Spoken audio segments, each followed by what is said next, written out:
Et alors c'est parti. Ça c'est brillant, c'est très instructif. C'est parti, hein, C'est parti. C'est à quoi on s'attend. C'est ça. Voilà, exactement. C'est parti. Paris a un avenir en tout cas. Oui. D'accord. Alors André, on te laisse les premiers mots avant de... Première chose. Parce que sinon...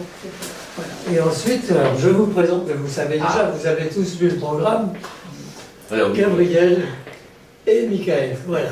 C'est nous. Donc, un violoniste et un philosophe qui vont non seulement dialoguer ensemble, mais avec nous, parce que nous sommes des partenaires. On va les questionner sur le thème de l'imagination. Oui, c'est le thème qu'on a choisi pour aujourd'hui. Voilà. Et, Alors, comme tu l'as dit et comme tu l'aimes bien aussi, c'est dans la convivialité. Hein. Le but, c'est vraiment dans le partage des idées. Si ça vous va, on peut tous se tutoyer. Personne n'a d'autres oppositions. On se tutoie. On va être plus à l'aise pour développer les idées. Et donc nous, on va lancer le thème de l'imagination avec des questions, avec des réflexions. Et Gabriel va illustrer avec... Voilà, on va voir qu'à travers la musique, beaucoup, on va dire, de compositeurs, de musiciens ont fait preuve de beaucoup d'imagination, vraiment, pour créer des œuvres sublimes. Et donc, on va essayer de partager un peu les émotions que ces œuvres nous transmettent dans ce 21e siècle. Voilà, si c'était les mêmes effets que l'auteur avait essayé d'avoir dans sa création. Donc, dans sa création. Donc l'idée à chaque fois, c'est que Gabriel trouve des morceaux qui illustrent le thème et puis après on en débat. Donc voilà, c'est comme ça qu'on fonctionne. Donc ouais, vas-y André, si tu voulais rajouter des choses. Non, j'ai dit ce que j'avais à dire. Voilà,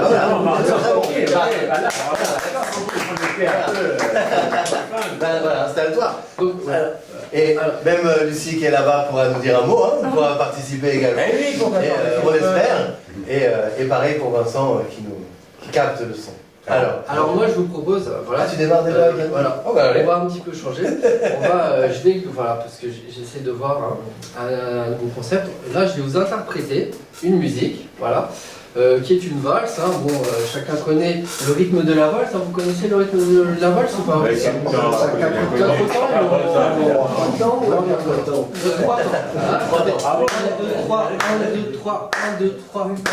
Voilà, vraiment c'est important pour bien la ressentir.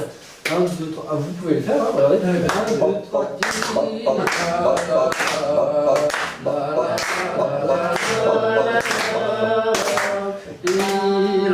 voilà.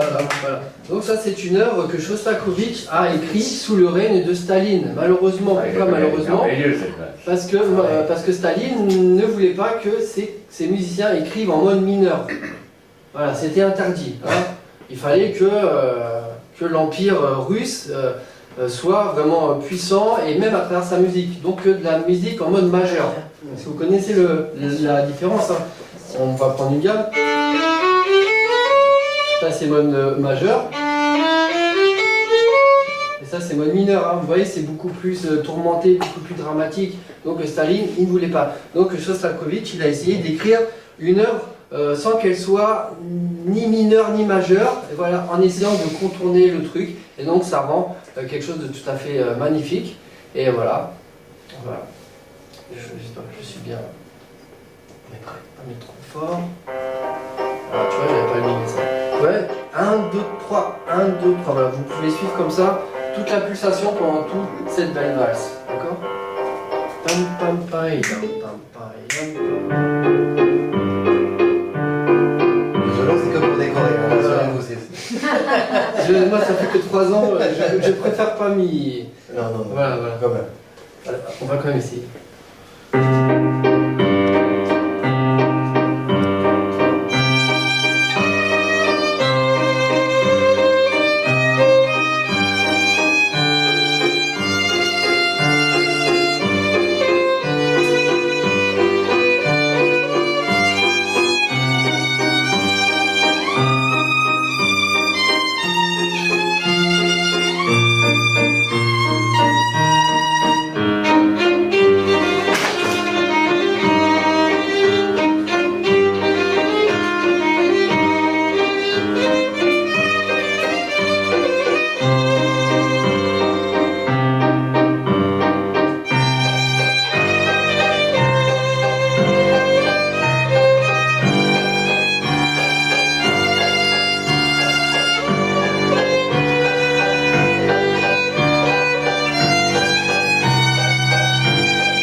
je me suis un petit peu entraîné. Voilà. Oui, j'ai vu.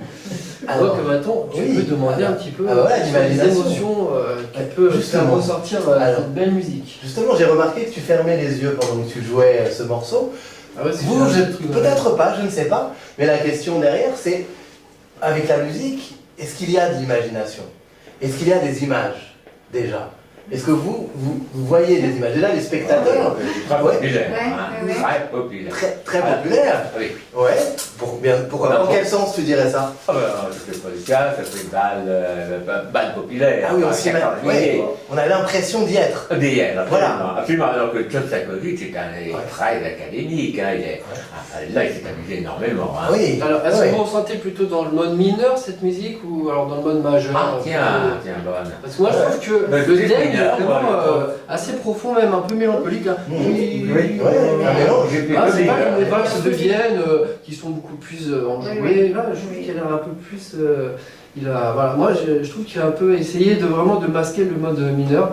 Sur cette belle, de masquer le mode mineur, c'est ça. C'est ce que tu ressens aussi? Mineur. Et en fait, ça m'évoque des images de l'époque de la guerre et j'imagine des gens qui dansent, enfin, des images en noir et blanc, d'époque, films d'époque. Ça fait un peu traverser le temps. On revient un peu dans le passé. C'est ça. Ou alors on peut être projeté quelque part et voilà. Alors, mais c'est excellent comme ça. Ah ben c'est très bien. Si, c'est très beau, c'est très fort. Sinon, moi j'ai aussi d'autres images, c'est des images d'automne. Des images d'automne. C'est le moment où la nature est la plus belle, mais en même temps où on commence à avoir peur. Et ça, est-ce que tu l'as ressenti pendant donc c'est des images qui vous sont venues les uns les autres. Et ce qui est intéressant, évidemment, c'est qu'on n'a pas la même imagination, pas le même imaginaire, justement. Donc ça veut dire que les spectateurs, en art en général et en musique, là en particulier, sont aussi sollicités dans leur imagination. Il n'y a pas que l'imagination de l'artiste. Et moi, en te regardant, j'ai vu que tu fermais les yeux, donc ça t'arrive plus d'une fois de le faire quand tu joues. Est-ce que justement tu te projettes aussi quelque part? Est-ce qu'il y a des images qui te viennent ou c'est juste la concentration? J'essaie vraiment de me mettre vraiment dans la musique, dans la pulsation pour vraiment être avec l'accompagnement. Parce que là, je suis pas avec un... Ce qui est difficile, c'est que j'ai pas mon accompagnateur, donc on peut pas se regarder pour partir ensemble. Donc moi, il faut vraiment que je me focalise sur les départs du piano, sinon je... C'est une très grande concentration. Mais en tout cas, celui qui... Mais il faut aussi interpréter, voilà, se mettre... Bien sûr, j'imagine. Ce qu'on ressent, effectivement. En général, un artiste, est-ce que... Pour vous, nécessairement, il utilise de l'imagination? C'est une question qui paraît facile comme ça. Mais quelle est votre idée? Est-ce que pour vous, tout artiste mobilise forcément de l'imagination? Nous avons un artiste photographe là, par exemple, il semble que les images que nous avons sous les yeux, et genre des tas d'imagination absolument tellement délirant. Tu as raison. Alors justement, on pourrait dire comme ça naïvement, mais c'est des choses liées à la réalité, des choses qu'on trouve dans la nature et la réalité. Donc quelqu'un de naïf dirait, mais il n'y a pas besoin d'imagination. Il suffit de prendre ce qu'il y a devant soi, et on dirait, ce n'est que de l'observation. Peut-être tu me diras justement le contraire. Qu'est-ce que André, comment tu commenterais ça? Ton avis à toi? Ça me grille en tout cas. Alors, est-ce que pour toi, il y a de l'imagination au moment où tu es dans cette créativité-là? Captation. Je cherche une image, je cherche une vision qui me satisfasse. Et c'est pas évident parce qu'il y a l'embarras du choix. Bien sûr. Dans la nature. Il y a une chose qui m'aide beaucoup, c'est le fait d'être myope. D'accord, intéressant. Et par un musicien, être sourd. Et ça t'aide dans quoi? En quel sens? Ça m'aide, d'abord, ça m'habitue à regarder les choses de près. Et quand on regarde les choses de près, on a une autre vision.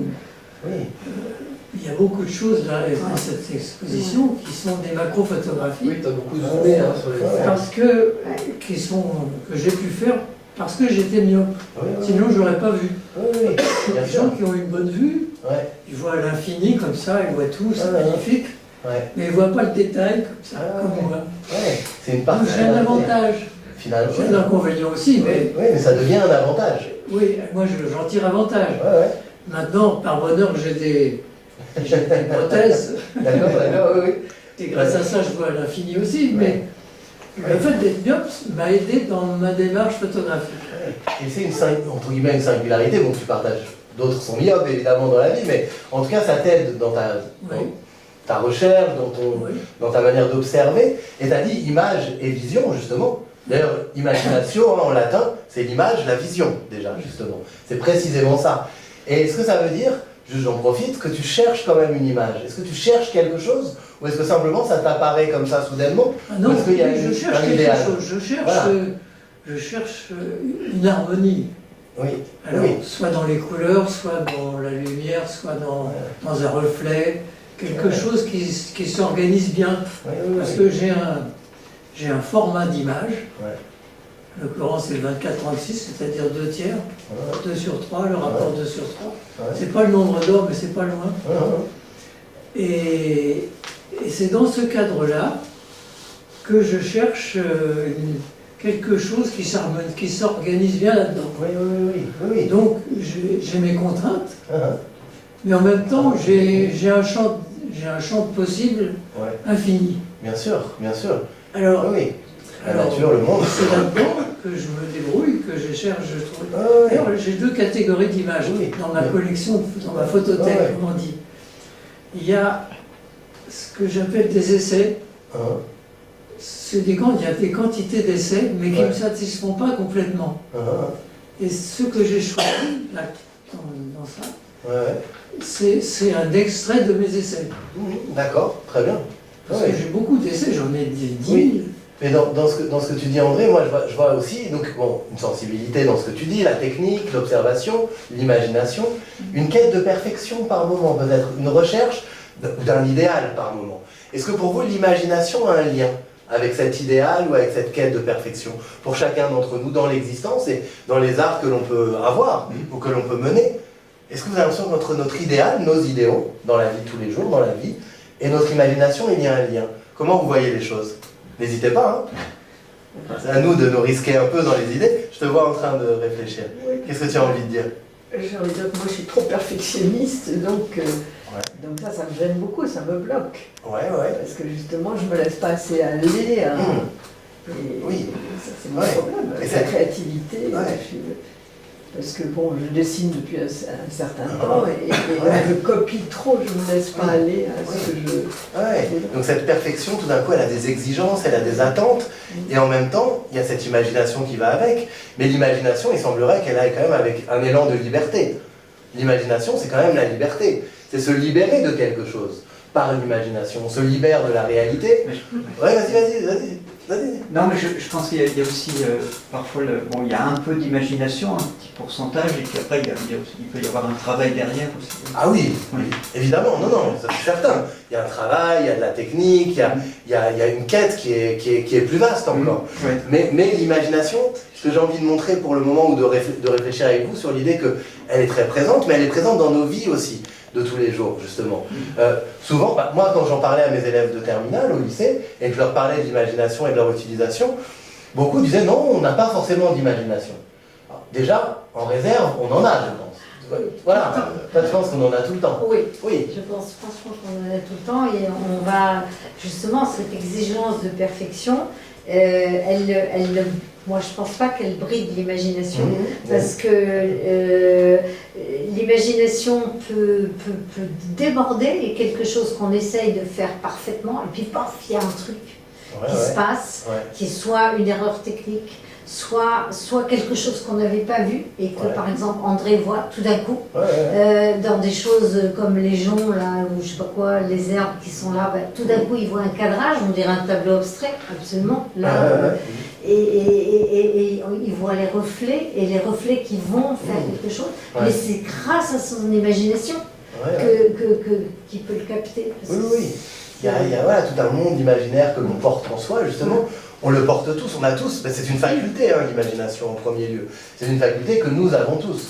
D'ailleurs, si on prend l'exemple très simple, entre guillemets, des enfants, les enfants, il semblerait qu'ils aient beaucoup d'imagination. Ils en ont énormément. Alors, peut-être qu'on en a toujours, mais qu'on ose moins l'utiliser. Mais les enfants, ils l'utilisent pourquoi, leur imagination d'ailleurs? À quoi elle leur sert? Pour les jeux, Pour les jeux, et non, à faire des bêtises aussi. Mais oui, c'est vrai, tu as raison, ils font beaucoup de bêtises grâce à l'imagination, tu connais bien. Quoi encore? À quoi elle leur sert encore? N'hésitez pas, allez-y. À quoi elle leur sert encore?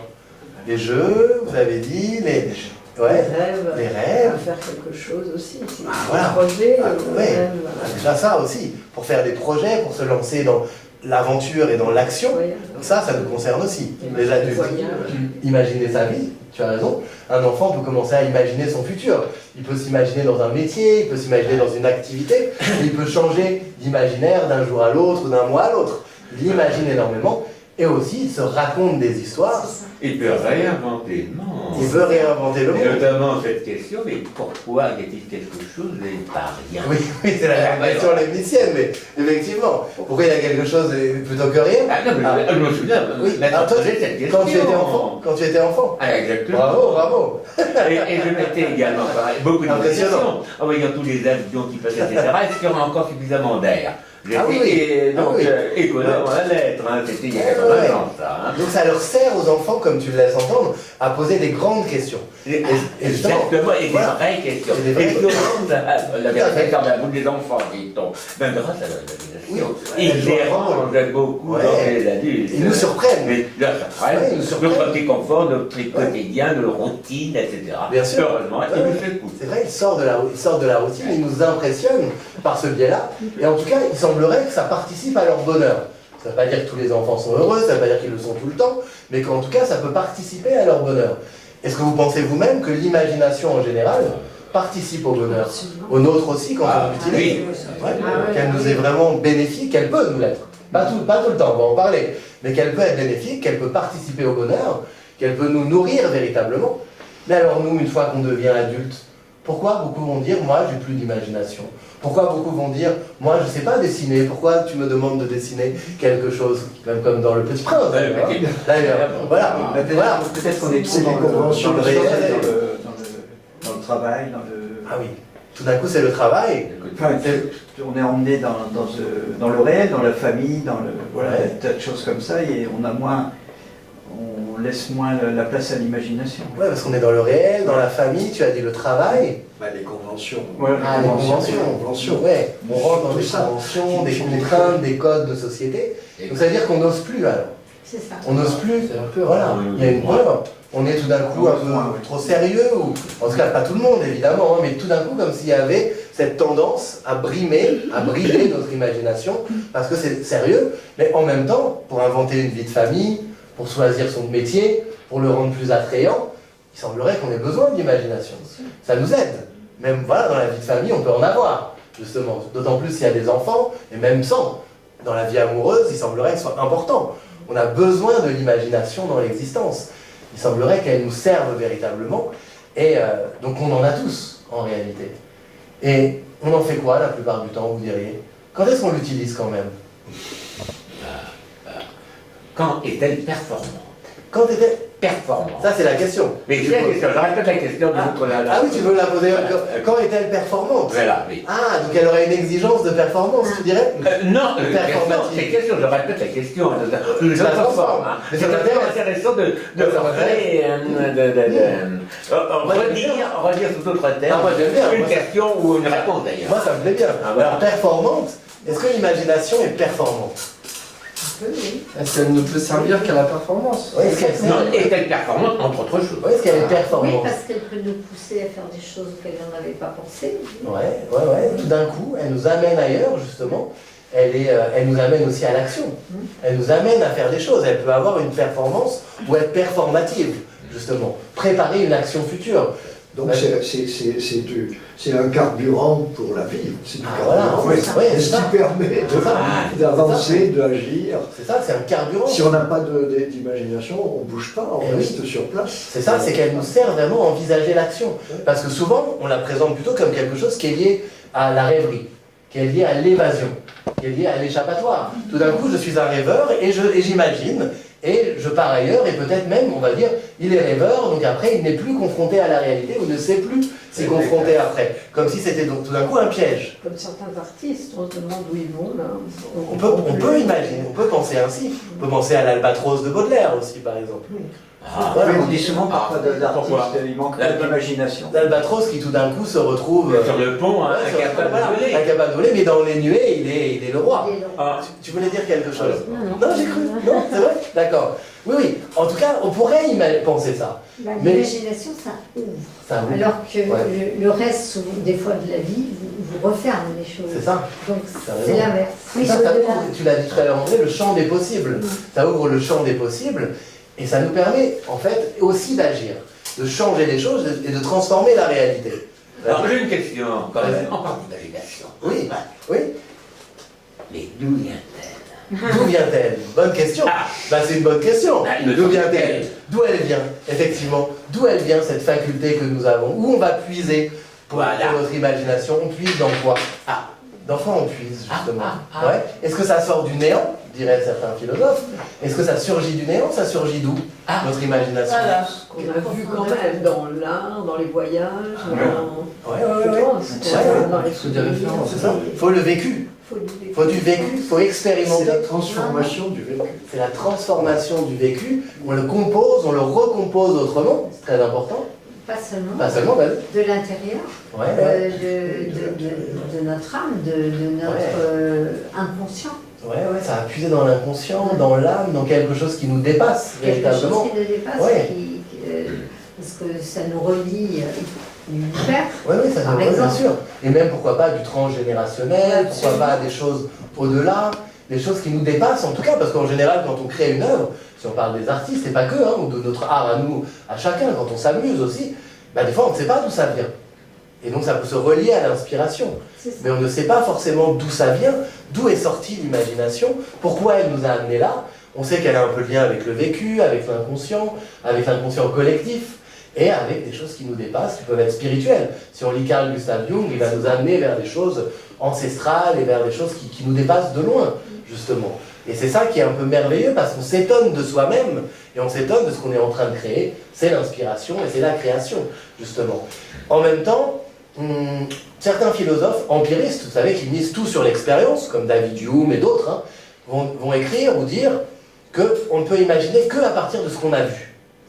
Et voilà, toi tu n'es pas d'accord, c'est ce qu'on a contredit finalement. Comme s'il n'y avait que à partir d'un vécu, et que si on n'a pas vécu une chose, on ne pourra pas imaginer quelque chose sans s'en servir. Qu'est-ce que tu as envie de dire? Non, je ne pense pas. Je pense que l'imagination est plus importante. Ça va au-delà. Ça va au-delà, ça transcende. Si on voit les enfants, par exemple, tout ce qu'ils imaginent, ils n'ont pas forcément vécu. Ils n'ont pas forcément vécu et on se demande d'où ça leur vient des fois. Effectivement, vas-y. Il y a une chose qui est importante dans l'imagination. C'est l'envie, le désir. Bien oui, tu as raison. Bien sûr, très bien. C'est lié à des désirs, à des choses profondes, à des choses qui nous tiennent à cœur profondément. Alors, tiens, j'ai une question qui est très à la mode, très d'actualité.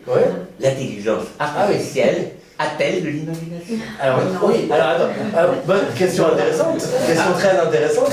Oui, allez, pourquoi pas. Si, on peut se la poser dès maintenant, c'est une des questions importantes. À l'heure actuelle, non, elle n'a pas d'imagination, puisque ce ne sont que des algorithmes créés par les êtres humains, donc elle ne fait que répéter ce qu'on lui a enseigné. Elle puise dans les sources qu'on lui a fait avaler. Oui, d'une certaine manière. Il n'y a pas d'imagination. Des choses qu'elle a reçues, qui ont été programmées. Des copies. Alors, certains diraient que nous, on ressemble parfois à ça, mais nous, on a essayé de le réfuter. Mais certains philosophes, certains penseurs diraient, nous, pareil, on a reçu un certain nombre d'informations et de données, et on compose avec ça. Voilà. La machine semble faire ainsi, mais par contre, elle ne peut pas aller au-delà comme nous, on le fait. Par contre, on voit qu'elle crée des choses étonnantes. Oui. Elle crée des œuvres aujourd'hui. Elle est capable de créer un tableau, bien sûr, qui répond à un énoncé qu'on a donné. Elle peut créer aussi une histoire, une sorte de roman d'une certaine manière. Donc elle est quand même créative. Alors, l'imagination, on ne dirait pas qu'elle n'agit pas toute seule, elle agit dans la programmation qu'on a faite. C'est grâce aux c'est pas une création, c'est simplement une compilation de tout ce qu'elle a, elle collecte partout. Oui, ça, c'est pas l'imagination. Ça compile pour toi à tes yeux. En plus de la compilation, elle a quand même la capacité de... Non, c'est presque, c'est pas une capacité, comment dire, elle a été programmée pour avoir... c'est pas du hasard. Pour assimiler. Mais prendre des choses d'un côté de l'autre, donc ça fait des variations. Oui. Et les variations situation semble être de l'imagination. Oui, ça ressemble à Ça ressemble, mais ça n'en est pas. C'est une simple assimilation par juxtaposition ou similarité, parce que l'intelligence artificielle, des fois, elle vous raconte des conneries. Donc elle se trompe aussi dans les assimilations, ce qui prouve que souvent ça réussit, mais c'est pas de l'imagination, c'est simplement... Alors justement, nous, qu'est-ce que nous on a en plus alors qu'est-ce que nous on a en plus, essayons d'y réfléchir, qu'est-ce que nous on a en plus qui nous permet d'avoir vraiment de l'imagination on a des neurones humains, une intelligence, un libre arbitre en tout cas, un libre arbitre que nous avons, quelque chose qui va peut-être plus loin, mais ça ressemble des fois à s'y méprendre, effectivement. Mais là aussi, il y a ce que disait Vincent, finalement, le désir et l'envie qui n'a pas la machine. Très bien, il n'y a pas le désir, il n'y a pas l'envie, il n'y a pas le côté transcendant dont on parlait tout à l'heure, cette spiritualité ou ce désir aussi dont tu parles, et il n'y a pas cet inconscient. Elle n'a pas un inconscient, elle a des données, mais elle n'a pas un inconscient, elle n'a pas cette même complexité de l'être. Alors, on y reviendra peut-être, c'est une question assez épineuse. J'aimerais juste rajouter une dernière chose avant d'écouter un autre morceau de violon. Parce que quand on disait l'imagination, elle sert à l'action, ou elle dessert des fois l'action. Je vais prendre un exemple un peu basique, l'optimiste et le pessimiste. Le pessimiste, on a tendance à penser, à voir, à constater qu'il imagine souvent le pire. Il imagine le pire. C'est ça, l'état d'esprit du pessimiste. Et comme il imagine le pire, la plupart du temps, ça l'empêche d'agir. Ça nuit à son action, parce qu'il s'imagine dans la situation. Il s'imagine en train de s'aventurer, en train de faire la chose, et il voit qu'il va lui arriver des malheurs, des embûches, beaucoup d'obstacles. Donc là, ça va l'empêcher d'agir quelque part. Donc on voit que l'imagination, elle a un lien direct avec l'action, parce que l'optimiste, par contre, lui, il imagine qu'il va réussir les choses, que ça va bien se passer. Ça ne veut pas dire que ça se passera bien, mais en tout cas, par contre, il va se lancer plus facilement dans l'action. Il va agir parce qu'il a imaginé les choses. Et tu l'as laissé entendre tout à l'heure, quand on imagine sa vie, quand on imagine ses vacances, quand on imagine sa journée, déjà là, tout le monde utilise son imagination, quasiment tous les jours, ou tous les jours même, parce qu'on imagine ce qu'on va faire, ce qu'on va manger, où on va aller, qui on va croiser. C'est important, justement. Il semblerait qu'on ne peut pas être réduit simplement à la pure et simple réalité sans y ajouter un supplément d'âme et d'imagination et de profondeur. Voilà, c'est déjà un cheminement. Maintenant, il faut de la musique parce que sinon on va désespérer, il me semble. Donc voilà, moi je vais prendre un autre thème, hein, voilà, c'est celle de l'imagination dans le cinéma. Voilà, quels effets les musiques de films peuvent avoir sur le déroulé du film. Après, on pourrait en discuter un petit peu avec Michael. Donc voilà, je vais commencer peut-être par celui-là, un thème très connu que vous allez reconnaître certainement.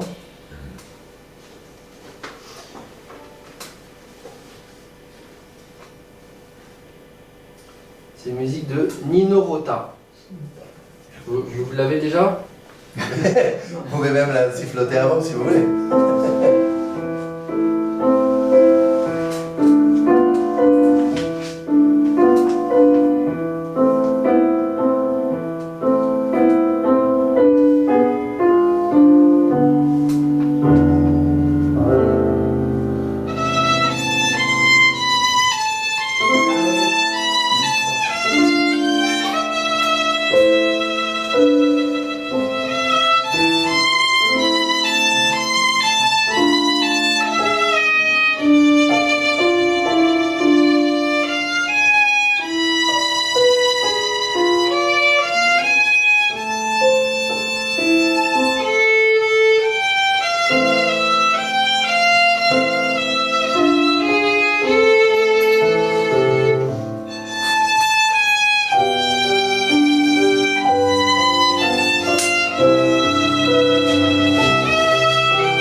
une autre, un petit peu. Voilà, d'un français Maurice Jarre. Vous l'avez ou pas? Non. Non, parce qu'il en a fait plein. C'est là, vous l'avez reconnu Je crois que il a reconnu lui. Hein. Oui, mais je crois que le pianiste il joue ses accords un par un. Ah ouais. Et ça veut dire quoi? C'est pas la musique du parrain qui vous ajoute? Oui, bah oui. Il est bon de toute façon. Ça c'est bien. Est-ce que j'ai loupé un truc là? Excellent, Est-ce que j'ai loupé des notes? J'étais en train de me dire, c'est ça, c'est bien trouvé. Bien joué. On l'a troublé. excellent. Ah bah t'as troublé mon...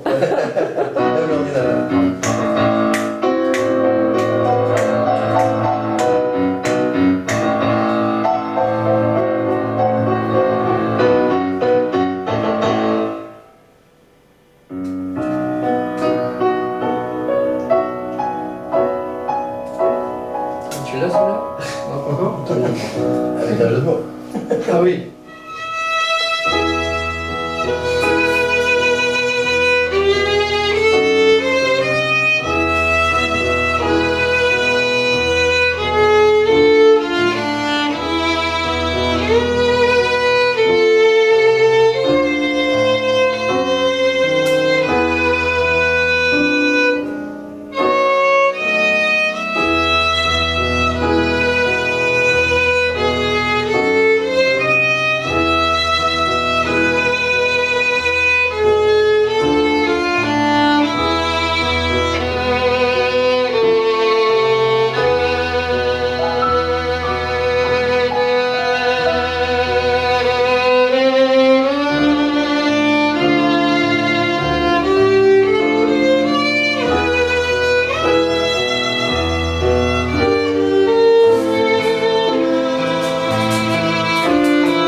Ah, voilà. Ça viendrait pas?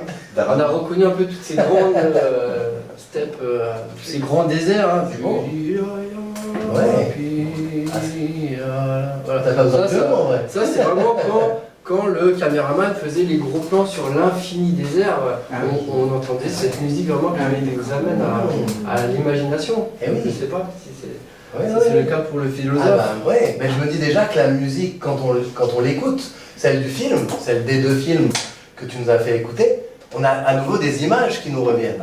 Est-ce que c'est des images des films, de ces films-là, ou c'est d'autres? Qu'est-ce qui nous vient à l'esprit? Est-ce que c'est les images des films? Est-ce que ça nous amène encore ailleurs? Oui, c'est basé sur les images du film. Et en même temps, ça nous entraîne au-delà. Ça nous entraîne au-delà. Au départ, oui. Ouais, au départ, oui, ça commence peut-être par des images des films, du film, et après ça nous emmène encore au-delà. comme si quelque part l'art nous entraînait à notre propre imagination, à nous les spectateurs. Ça nous y encourage, ça nous met dans ce monde-là, ça nous met dans cette, ça nous rappelle cette faculté qu'on a et on l'entraîne par l'art justement. On en a besoin. Et justement, est-ce que vous diriez que les films qu'on a pu voir, on en voit quand même beaucoup de nos jours, soit au cinéma, aussi à la télé, mais est-ce que ces films-là marquent notre imaginaire et font vraiment grandement partie de notre imagination? Est-ce qu'ils nous accompagnent dans notre propre imaginaire, les films qu'on a vus? Oui, puis ça peut être on fait des films, la chanson. Ah oui, aussi, après, bien sûr. Bien sûr, après les arts en général. Hein. Mais je parlais là plus des films parce que c'était les musiques de films. Mais est-ce que les films qu'on a vus, vous trouvez, nous accompagnent? Est-ce que c'est des choses qui nourrissent notre propre imaginaire? Oui, voilà, qui nous aident à imaginer, qui nous apprennent à imaginer, qui font quand même partie de nous, justement. Et comme tu le dis, les arts en général. Vraiment, il y a quelque chose en nous, parce que notre imaginaire, il faut bien le nourrir. Par des choses fortes, par des choses belles, par de la beauté, justement, aussi. Le fait de contempler de la beauté, ça va lui donner aussi une certaine tournure, quelque part. Et c'était Oscar Wilde qui écrivait « Ce n'est pas l'art qui imite la nature, mais c'est la nature qui imite l'art. » Vous connaissiez peut-être ce renversement.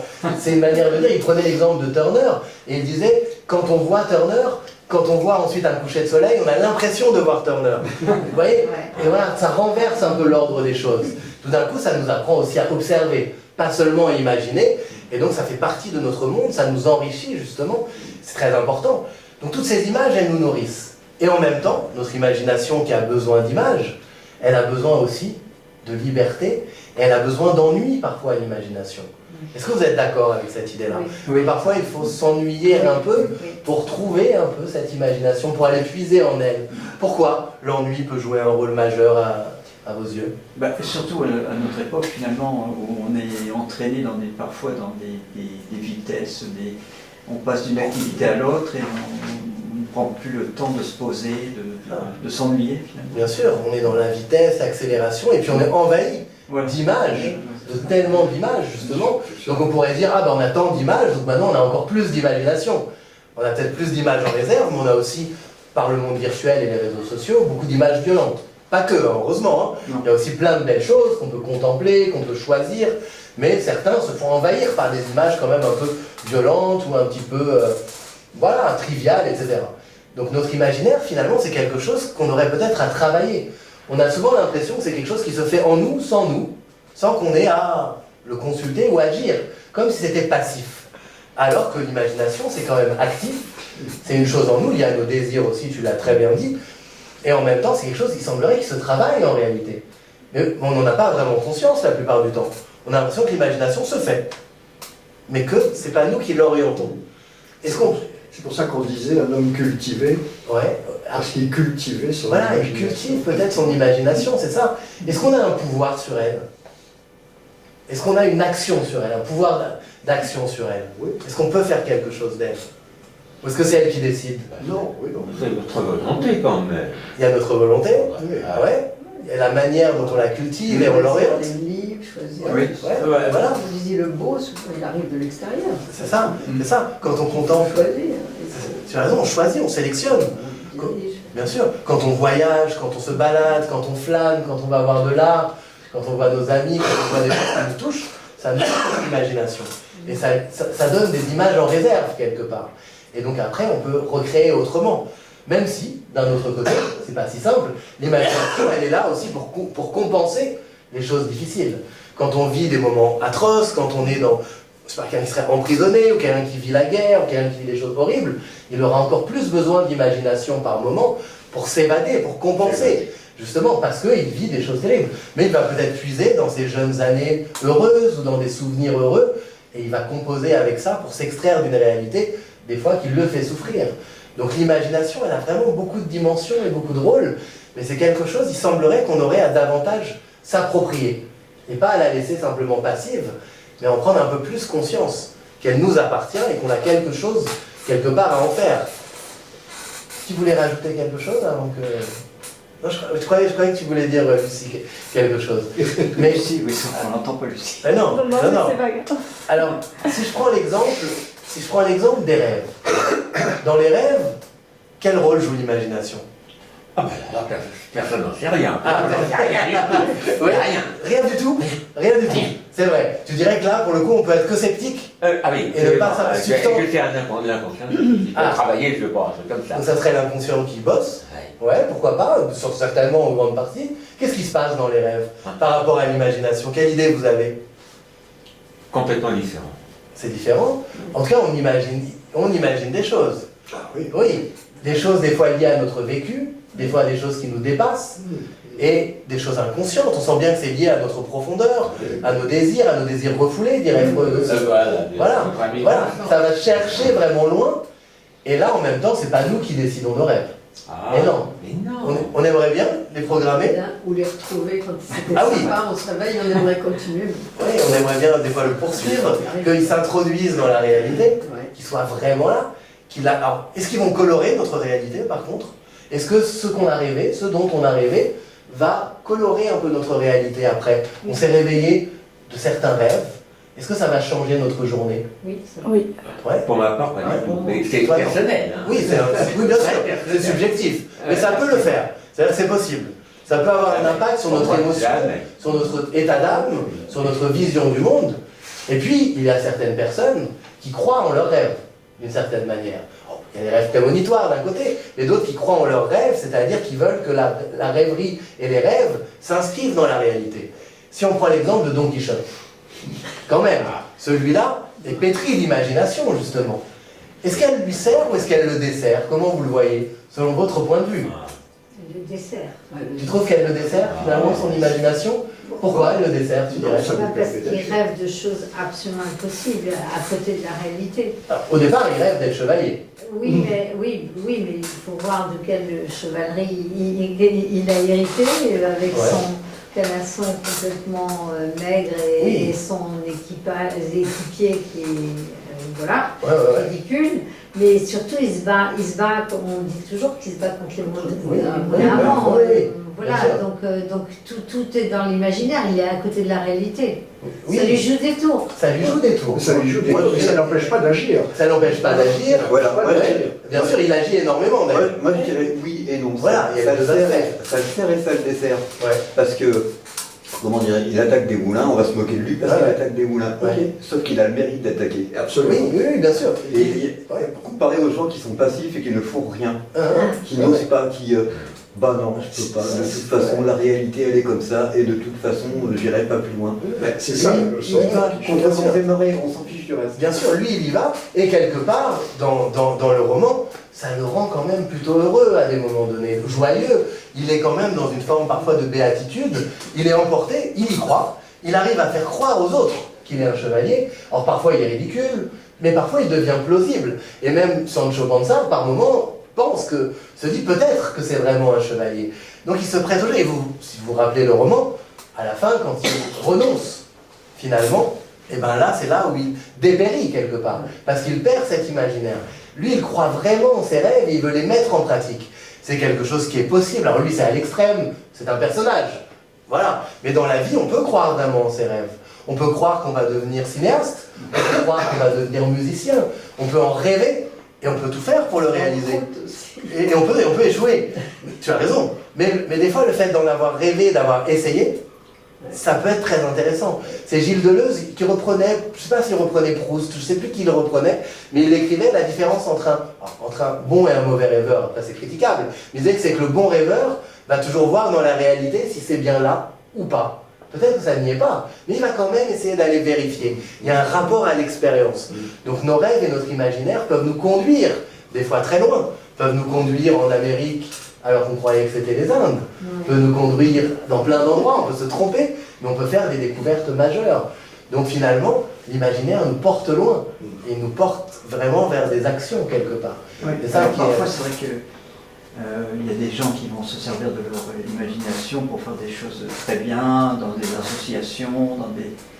Et puis d'autres, les dictateurs vont se servir parfois de leur imagination pour créer des choses invraisemblables. Tu as raison, bien sûr, tu as raison, l'imagination, elle peut être aussi sournoise, elle peut être aussi terrible. On peut imaginer de la torture, on peut imaginer une dictature, on peut imaginer, des guerres, on peut imaginer des choses atroces, évidemment. L'imagination, c'est pour ça qu'on a un pouvoir dessus. On a une action, on en est responsable d'une certaine manière, parce qu'elle nous appartient, elle est une faculté.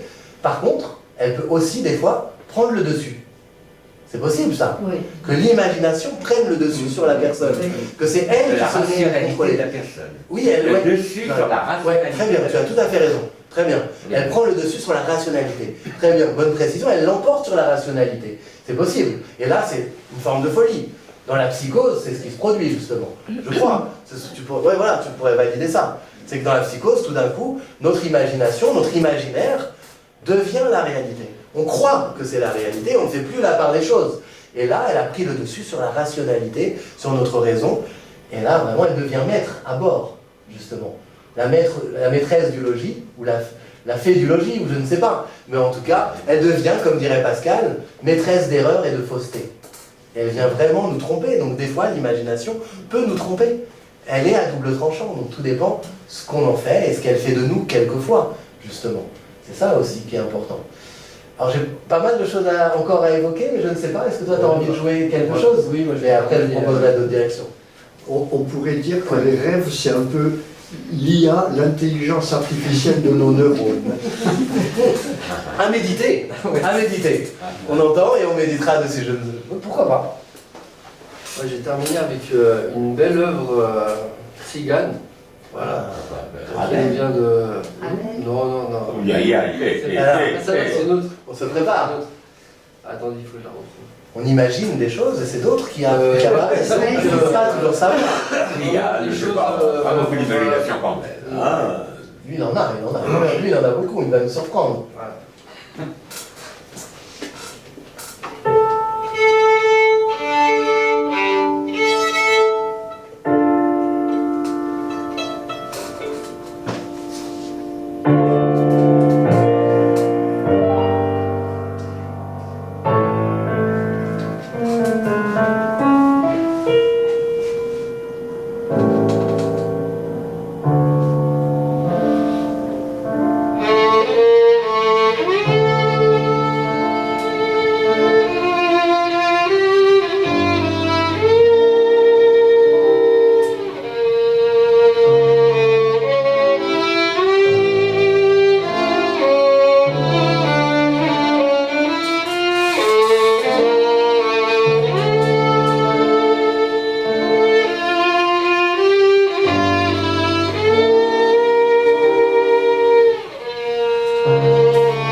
voilà, c'est ça, il y a beaucoup d'imagination de ces musiciens tziganes en fait, tout simplement. Une grande inspiration, et bien évidemment. Quelles images, quelle imagination, quelles images vous sont venues, si c'est pas trop indiscret, en écoutant ce morceau? De l'âme et des sentiments et des sensations. Ouais, donc des choses autres. Qui parlent à l'âme. Qui parlent à l'âme, et qui ne sont pas forcément des images qu'on peut... C'est pas des images former. Concrètes. C'est incroyable. C'est tout le contraire de l'âme pour moi. Alors, c'est le corps. C'est le corps sensualité. Dans celui-là, c'est complètement vide. C'est génial. Ah, donc c'est génial. Non, mais je l'influence. Non, en philosophie, tu peux juste dire justement qu'il y a des perspectives différentes. C'est ça qui est extraordinaire. Pour moi, c'est ça. Pour moi, c'est fabuleux de se dire que vous avez justement l'âme et le corps. Chacun va ressentir, on l'a dit tout à l'heure, un imaginaire différent, une émotion différente, une représentation différente. Mais en tout cas, ça pourrait aussi parler à l'âme, comme ça peut parler au corps. Et justement, une âme pourtant. Ah oui. Après, l'âme n'est pas logée dans le corps tel un pilote dans son navire, nous disait Descartes, justement. Elles sont souvent entremêlées. Elles ne se séparent pas comme ça, mais selon Descartes, elles pourraient se séparer. En tout cas, ce que je voulais dire, c'est que c'est vrai qu'il y a des choses qui se passent dans l'âme, qui sont d'un autre registre. Et justement, est-ce qu'il n'y aurait pas aussi parfois de l'inimaginable? Qu'est-ce que ça serait de l'inimaginable? Des choses que l'âme, l'esprit voudrait imaginer, mais n'y arrive pas réellement, qui la concernent énormément, mais elle n'y arriverait pas. Qu'est-ce qui pour vous pourrait être de l'inimaginable? L'infini. L'infini, par exemple. On essaye d'imaginer l'infini. Est-ce que vous y arrivez? Ils la définissent. Voilà, bien sûr, tu as raison. Ils la définissent, ils la représentent, etc. Mais on ne peut pas en avoir une image véritablement. L'infini, on essaye de se le représenter, on n'y arrive pas. L'éternité non plus. L'éternité, on n'y arrive pas non plus. C'est pareil, d'une certaine manière. C'est la même chose. C'est la même chose, c'est du même acabit. Ni dans l'espace, ni le commencement. Ni dans le temps, ni dans l'espace. Bien sûr, ni le commencement. C'est incommensurable. Et est-ce qu'on peut la sentir? Alors voilà, par contre, oui, certainement, ça c'est des choses qu'on peut peut-être essayer de sentir, peut-être. Qu'est-ce que vous en pensez, d'essayer de sentir? Tu voulais dire sentir plutôt quoi alors? Ressentir quoi? Ressentir l'éternité, ressentir. C'est une bonne question. Est-ce qu'on peut la ressentir si on ne peut pas l'imaginer? Tiens, là dans le tableau, tu la ressens là? On peut la ressentir dans un tableau, on peut la ressentir en nous-mêmes. Mysticisme. Alors, très bien, justement, la question du mysticisme, mais au-delà aussi, pourquoi pas, de la spiritualité, voire des religions. Est-ce que les religions, justement, ne sont pas aussi dans un certain imaginaire? Ou est-ce qu'ils ne nous proposent pas un imaginaire de choses qu'on n'arrive pas nous-mêmes à appréhender, à voir dans la réalité? Justement, la religion, elle nous plonge aussi dans un monde imaginaire ou pas, selon nos croyances. Là est toute la différence. Ceux qui sont religieux vont dire c'est le vrai monde. C'est le monde le plus important. Ceux qui ne croiront pas, j'espère, respecteront, mais diront par contre c'est un monde plutôt imaginaire. Nietzsche écrivait que c'était des arrière-mondes, des mondes qui permettaient de compenser notre monde, notre réalité des fois difficile. Donc on avait parfois besoin d'arrière-mondes, même si Nietzsche voudrait qu'on s'en débarrasse, ou alors qu'on choisisse nos divinités. Pour Nietzsche, il s'agit de choisir nos divinités, et lui nous propose Dionysos, Apollon, des divinités pour lui qui nous élèvent et qui ne sont pas souffrantes à porter la croix. C'est ça qu'il écrit dans plusieurs de ses ouvrages. Mais en tout cas, oui, vas-y, Ali. Pour moi, les religions, je les trouve très, très brimantes, contraignantes, alors que la spiritualité touche beaucoup plus à l'infini. Très bien. Voilà. Vous rejoignez d'ailleurs dans C'est simplement des conventions. La religion, c'est un rituel, des dogmes conventionnels. C'est ça. Comme si on avait besoin d'aller au-delà de ces rituels, même s'ils peuvent servir par ailleurs, et des fois de ces dogmes, de choses qui enferment un petit peu, pour aller au-delà et aller expérimenter par son âme véritablement l'éternité, le divin, ce qui nous dépasse. Donc utiliser notre propre imaginaire, justement. Parce qu'en général, on nous propose des fois un imaginaire collectif, celui de la religion, celui même dans l'art, on nous propose des choses qu'on utilise. Mais dans la religion, comme vous l'avez laissé l'entendre, des fois on est un peu enfermé dans un imaginaire figé qu'on n'aurait pas le droit de dépasser, sinon ça serait blasphématoire. Alors qu'on a peut-être envie par nous-mêmes. Haram. Ça serait haram dans l'islam, ça serait pas cachère chez les juifs, etc. Mais en tout cas, il s'agirait à un moment donné, peut-être de s'élever par soi-même et d'aller puiser dans son propre imaginaire. Ça, même la question du divin, est-ce qu'on arrive à imaginer Dieu? Est-ce qu'on peut Est-ce que c'est de l'inimaginable? C'est de l'inimaginable, et d'ailleurs, c'est pour ça qu'il y a un anthropomorphisme, Voilà. qui a été collé sur Tout à fait. et absolument épouvantable, évidemment. Et c'est pour ça que normalement, Dieu n'a pas de nom, ou Voilà. n'a pas de, Chez de les Juifs, il n'a pas de définition. nom. Voilà. Il y en a 99 chez les musulmans, il n'en a pas chez les juifs. Voilà, on ne peut pas le représenter chez les juifs et les musulmans. Voilà. Donc voilà. Et donc on dit dans le christianisme qu'on est fait à son image, mais voilà, ça dépasse quand même bien. Il faut avoir de l'imagination. Il faut avoir de l'imagination, et c'est au-delà. C'est quelque chose qu'on ne peut pas se représenter parce qu'on ne l'a pas vu, parce qu'en face, dans les religions, on ne le voit jamais en face. Non, on présente toujours le Christ, on présente les saints, Voilà. mais on ne présente pas Dieu. Non, on ne peut pas, quelque part. Et il y a la notion du mystère aussi. Du mystère, de quelque chose qu'on doit pouvoir penser, ressentir, mais pas forcément imaginer, et qui n'est pas forcément à notre portée directe, justement. Et laisser une part de mystère, il semblerait que ce soit essentiel dans la pratique d'une religion et même dans une existence humaine. D'ailleurs, même plein de savants meurent en disant qu'il y a beaucoup de mystères. Justement. Bien sûr. Il y a des énigmes, mais qu'il y a aussi des mystères, des choses qu'on ne pourra peut-être pas résoudre et qui nous dépassent, qui dépassent les facultés humaines et qui sont peut-être transcendantes, qui sont peut-être un peu spirituelles, mais qui sont plus élevées que nous quelque part. D'ailleurs, dans le mot Dieu, Ouais. il y a la racine sanscrite qui est la lumière. Voilà, C'est pas du tout. C'est voilà. Or, la lumière divine, oui. Mais, Ah, mais normalement, enfin, Ouais. là, on revient à quelque chose de fini. Ouais. C'est-à-dire dans notre univers qui est fini. Oui. Dans notre univers, la lumière n'est apparue qu'après 300 millions d'années. Et je sais plus, hein, parce que moi, Oui, les oui. chiffres, c'est pas Ouais. mon truc. Ou 300 000 ans, je me rappelle plus. Bon, bref. Oui. Mais ce que je veux dire, c'est que les photons ont été libérés. C'est les photons qui ont permis d'avoir la lumière. Et donc, même, je crois, dans la Bible, vous avez des allusions au fait que Dieu est lumière. Donc, donc il est indescriptible. Oui, il y a quelque chose, effectivement. C'est pas une religion. C'est Dans Saint Jean, Dieu est la lumière et les ténèbres, on n'a pas reconnu, etc. Donc c'est pas une religion, c'est une clarté totale. Oui, et ça nous emmène justement à la question de ce qui se trouve dans la réalité, la lumière, etc., bien évidemment. Et pour terminer, moi j'aimerais poser la question des scientifiques, justement. Est-ce que les scientifiques eux-mêmes, qui utilisent la rationalité par-dessus tout, l'entendement, leur méthode, la théorie, etc., est-ce qu'ils ont besoin eux-mêmes d'imagination? Mais évidemment. Alors, vous savez, Jacques Monod, pour expliquer dans toute évolution, le hasard et la nécessité. Ouais. Ah bah, par exemple, alors là, le hasard, c'est l'imagination. Hein. Oui, effectivement. Et pourquoi ils ont besoin d'imagination, alors, les Parce scientifiques? qu'ils doivent sortir des choses, des conventions, des choses qui existent pour imaginer autre chose. Et c'est à partir de cette imagination qu'ils essayent de trouver quelque chose de rationnel. Mais c'est ça qui les guide, c'est leur intuition. Bien sûr, c'est leur intuition, ça guide justement à travers des hypothèses, des intuitions. Ils ont besoin d'imaginer, de trouver des choses, des solutions là où ça paraissait insoluble. Voilà.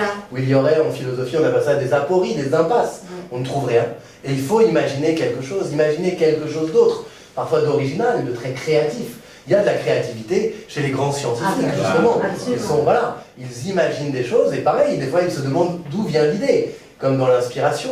Comment ils ont été inspirés, comment ils ont trouvé ça. Ils ont dû imaginer quelque chose qui nous sort d'une situation donnée où on était bloqué, quelque part. D'ailleurs, Einstein. Par exemple, Einstein, évidemment. Einstein, bien sûr, il a dû avoir énormément d'imagination pour ça, pour plein de choses, la loi de la relativité générale. Il avait imaginé avant même d'avoir créé la formule. C'est ce qui l'a amené à créer la formule. Il est guidé, ils sont guidés par une intuition, quelque chose qu'ils imaginent, et après, vous l'avez dit, tu l'as dit, il faut vérifier dans la réalité, il faut le prouver, il faut que la raison puisse le valider. Il ne suffit pas d'imaginer, mais l'imagination est extrêmement importante. Et même Descartes, je vous donnerai une phrase tout à l'heure, je vous donnerai quelques citations, Descartes écrit d'ailleurs que la raison n'est rien sans imagination. Alors de la part de Descartes, c'est fort. Tu as dit le mot, ils sont inspirés. Voilà. Ça prouve qu'il y a encore autre chose que la lumière, c'est le souffle. Ils sont inspirés, parce qu'il y a un souffle. Oui, aussi, bien sûr.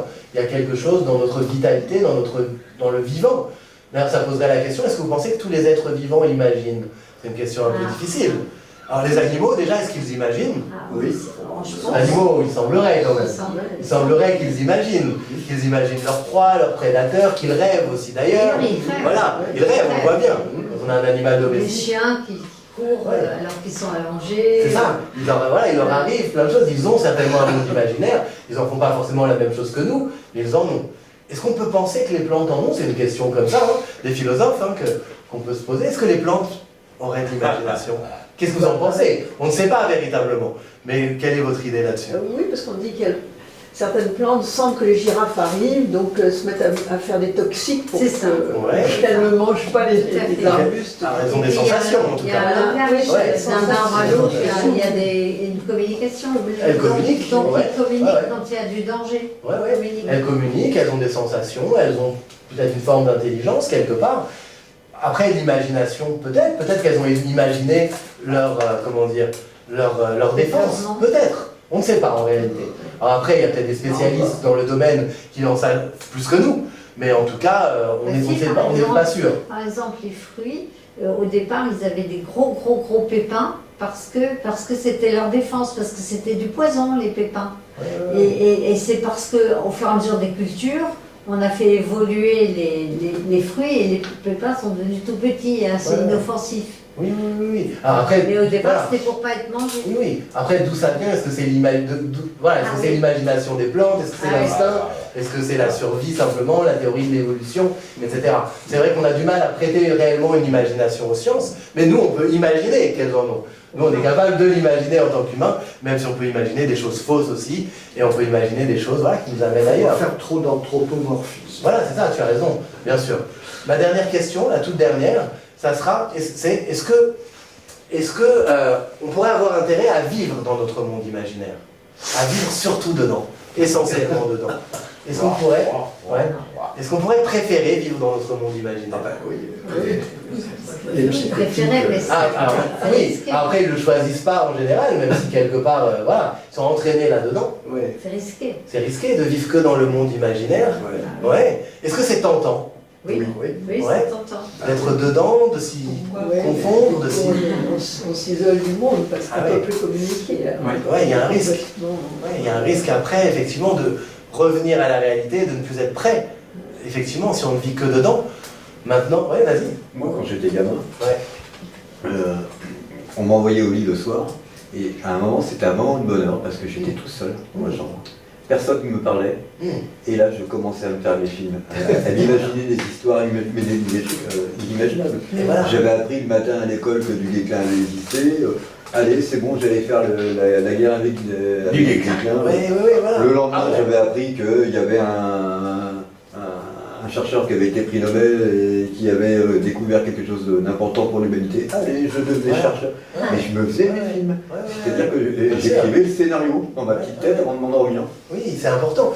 Ces moments-là, ce sont des moments d'échappatoire. Ce sont des moments où on peut être dans son imaginaire. On ne peut pas l'être constamment, tout le temps, même si notre imaginaire est là et nous sert. Mais par contre, on ne peut pas vivre que en lui, que dedans. Mais il y a des moments d'évasion comme ça qui sont précieux. Moi, j'imagine souvent les artistes, notamment les sculpteurs et quelques peintres, qui sont entourés de leur création dans leurs ateliers. Ça, c'est quelque chose de merveilleux. C'est un peu presque comme des démiurges, d'une certaine manière, qui ont fait apparaître leur monde imaginaire et ils l'ont autour d'eux. On voit ça avec plein, que ce soit Picasso, Brancusi, plein d'autres. Ils sont entourés de leurs œuvres. Et pendant ce moment-là, ils ont l'impression qu'ils vivent dans leur monde imaginaire. Ça doit être quand même magnifique. C'est des moments d'évasion, des moments de plénitude, des moments de bonheur, on peut imaginer. Après, il faut bien revenir un peu à la réalité, ne serait-ce que pour s'inspirer, ne serait-ce que pour vivre, exister avec les autres et rencontrer d'autres imaginaires que le nôtre. Parce qu'en philosophie, on parlerait d'un solipsisme. On serait enfermé dans notre propre solitude et dans notre propre imagination, et il y a un risque, évidemment, à être piégé dedans de cette manière-là. Je vous donnerai 2 phrases de Rousseau quand il écrit « On est heureux qu'avant d'être heureux ». Et quand il écrit « On est heureux qu'avant d'être heureux », ça veut dire que c'est dans l'imaginaire avant. Avant d'aller vers quelque chose, on est déjà heureux, mais après on est déjà dans la préparation mentale. Et il écrit « Malheur à celui qui n'a plus rien à désirer, il perd pour ainsi dire tout ce qu'il possède ». Parce que ce qu'on possède, c'est le désir d'abord. Et ce qu'on en fait, et comment on le nourrit par l'imaginaire, par l'imagination. Ce ce qu'on en fait, et comment on se l'approprie, et comment finalement il nous nourrit dans le quotidien. Je prendrai l'exemple de Cyrano de Bergerac, quand il est amoureux de Roxane, eh ben, voilà, ça l'accompagne tout au long. Malheureusement, il ne la rend, enfin, malheureusement ou pas, c'est la pièce de théâtre. Voilà, ils n'ont pas une histoire d'amour en tant que telle, charnellement, mais il écrit bien « Une robe est passée dans ma vie », et il y a cette idée quelque part, voilà, il l'a aimée, ça l'a nourrie, ça l'a remplie, et quelque part, ça a été une vie quand même grande, même si le charnel, le corps, n'est peut-être pas venu rencontrer, voilà, mais rentrer dans l'histoire. Est-ce que tu voulais... Cyrano est un excellent exemple d'imaginaire. Ah voilà, bien sûr. C'est un merveilleux, même c'est un archétype. Ah oui, oui, tout à fait. Tout à fait. Bah oui, parce qu'il vit dans ce monde-là, parce qu'il imagine aussi Cyrano, enfin, un duo avec Christian, enfin, il y a tout un imaginaire. Et il vit dans la poésie, il vit dans le romantisme. C'est aussi le romantisme, l'imagination, les sensations. Alors, tu voulais nous jouer un dernier morceau pour terminer en beauté? Allez, on va finir avec Vivaldi. Allez, parce que Vivaldi, voilà, c'est le premier qui a essayé d'imaginer grâce aux notes ce qu'il voyait dans la nature. Voilà, il a essayé de retranscrire un peu comme un peintre ou un écrivain de son époque.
Je dirais juste qu'en écoutant ce morceau, on était tous dans notre propre imagination, dans nos propres émotions, tous un peu ailleurs, justement, tous un peu ailleurs, et en même temps pas le même ailleurs, justement. Un ailleurs un peu différent, qui dépend de notre monde intérieur, qui est nourri par notre propre monde intérieur, mais voilà, notre imagination, mais qui nous est propre, voilà, en même temps, dans le même moment. C'est ça la magie de l'art aussi, je pense. Voilà, merci à vous.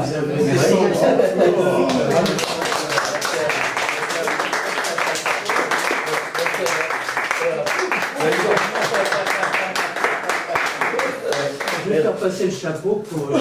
Merci à vous d'être venus musico-philosopher. Et malgré les aiguilles. Mais oui, en plus, vous avez bravé. Voilà. À 200 mètres. Oui, mais voilà, mais quand même. Quand même, c'est énorme. Non. Contre vents et marées. Vous avez été super. Merci, c'est adorable. C'est amusant à un moment donné, je crois que c'est après le Cigane ou quelque chose qui était assez, justement, très bouillonnant, et bien tout le monde a parlé très fort, tout le monde était très excité. Donc ça a joué sur nos humeurs, sur nos émotions. C'est ça. Et oui, ça a un impact de toute façon, évidemment. C'est ça. Oui. Bah, c'est ça qu'on aime aussi dans le mélange entre musique et réflexion. Voilà. C'est que ça ouvre quelque chose, je pense. Et puis après, voilà, c'est... Voilà.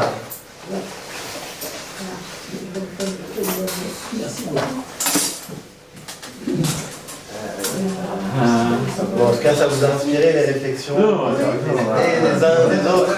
Voilà, ce partage, c'est ça. Mais j'avoue que je mettrais comme paradigme, non pas de l'imagination, non pas de... Donc ça, c'est vraiment le dernier, là. Cyrano. C'est Cyrano, C'est Cyrano, oui. le paradigme de l'imagination. Bien sûr, Cyrano, c'est... Voilà. Oui. Il rêve.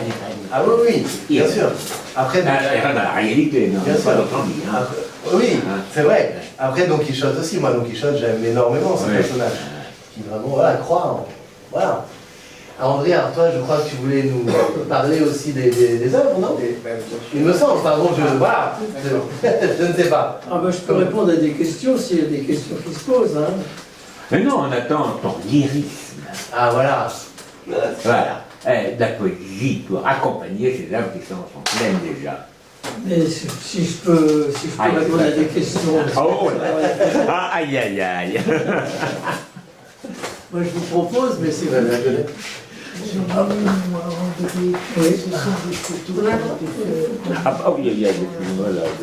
Ah, c'est tout argentique, ça, c'est le diapositive. Il n'y a pas de numérique du tout, ni de Photoshop. Ah non, c'est pas du Photoshop. Non, je suis un vieux de la vieille école, moi. Non, mais ce qu'il y a, c'est qu'effectivement, tu travailles beaucoup avec la lumière, surtout. Ah, bah c'est la lumière qui est mon... C'est la lumière qui est mon fil conducteur. À travers les gouttes de rosée, oui, c'est la lumière. Les éclats de... Par exemple, là, c'est le soleil lui-même. Oui. Là aussi. C'est pas du bout de dos, ça. Non. Là-bas, le deuxième, c'est le soleil aussi, à travers Il y a un copyright. à travers un arbre. Je demandais si j'avais le droit. Il va disperser par les feuilles. Oui, je demandais ça. Dans les feuilles, Par les branches. Attention, Donc voilà, c'est la lumière qui... C'est pas le sujet qui m'intéresse. Non, ouais, c'est la lumière sur le sujet. La lumière sur le sujet. Voilà. Et ça, c'est sur le sable ou la terre? C'est un torrent sur une pierre.